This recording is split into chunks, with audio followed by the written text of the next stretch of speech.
Sa paglamig ng panahon at pagyakap ng hamog sa kalupaan ng Benguet, hanap ng karamihan ang maaroma at mainit-init na kape to slow down and to feel thy inner self.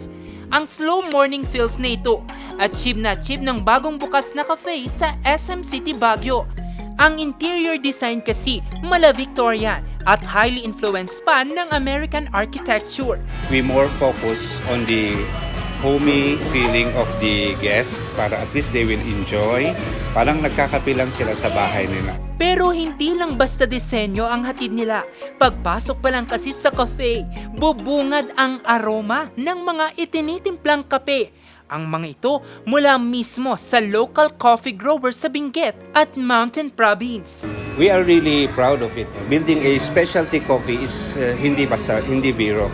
So we keep on pushing para even the farmers, the roasters, and we as the coffee shop is in-inspire namin ang isa't isa so that the sustainable industry ng coffee natin dito sa Pilipinas is still mabubuhay. Ang tamang sipa ng aroma ng kape na sinabayan pa ng katamtamang pait at tamis, pasok sa panlasa ng mga customer. I found their coffee really, I'm very intentional when it comes to coffee talaga. So, sila yung may isang coffee na talaga pag ininom mo, you'll say, you're really having coffee. Their coffee, what is important is their coffee comes from the farmers coming from Benguet, no? I'm a fan of the farming community of Benguet also, coffee and cacao. So I like it when they patronize our own. So a perfect coffee with a perfect setting, it makes your day. It's a matter of if I say you deserve a good cup of coffees. Ito kasi yung parang uupo ka na pag iniinom mo yung kape mo, it's somewhat at the back of the bar is andun yung farm to cup. Ito po yung mga hard works of the people behind the bar. So these are the farmers, processors, roasters, not only their hard work but also their passions.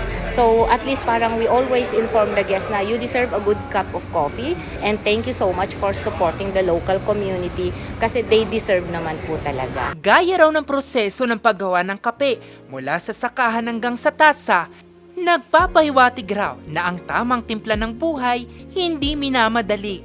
Kaya naman relax lang, hinga ng saglit at sabayan ng agos ng buhay, one cup of good coffee at a time. Jose Robert Inventor, Nation on the Move!